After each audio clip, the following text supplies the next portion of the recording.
let's talk about healthcare. Remember when Nancy Pelosi said, we have to pass the bill so that you can find out what's in it? Well, we have found out. The Affordable Health Care Act, which we call Obamacare, was sold as this big fix for America's healthcare system.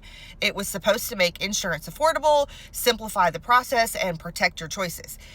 President Obama promised then, if you like your doctor, you can keep your doctor. But that didn't happen. When the law actually kicked in, insurance companies had to scrap millions of existing plans because they were not meeting the new federal requirements. So the result of that was people who liked their old coverage suddenly got cancellation letters. And the new compliant plans cost more, they covered less, and they were often excluding the doctors that people had been seeing for years. So that's when a lot of Americans realized the promises of Obamacare did not match the reality. Shocker, right? To hide those rising costs, the government built in subsidies to the plan. So it was taxpayer money designed to make expensive premiums look more affordable.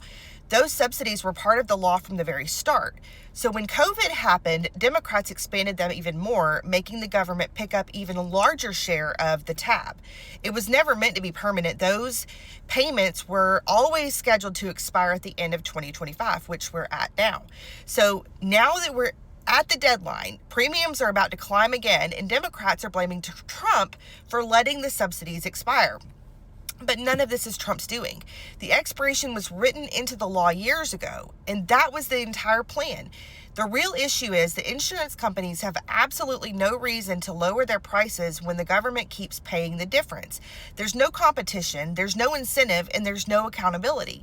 And because the government has decided that healthcare is mandatory, you are legally required to buy a product that's subsidized with your own tax dollars, even if you can't afford it, even if you don't like it, and even if your doctor doesn't take it. So what we ended up with isn't affordable care. It's this tangled mess between Washington and the insurance industry. It's guaranteed profits for them and guaranteed dependency for everybody else on the taxpayer's dime. So now those subsidies and how to pay for them are one of the biggest reasons why the government has been shut down. Democrats don't want the funding to lapse because it's going to expose exactly how fragile the system really is, and Republicans don't want to keep spending billions without a real fix.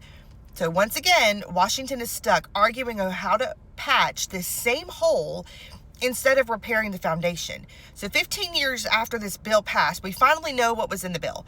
Broken promises, higher cost, and a healthcare system that can't stand on its own without endless taxpayer support.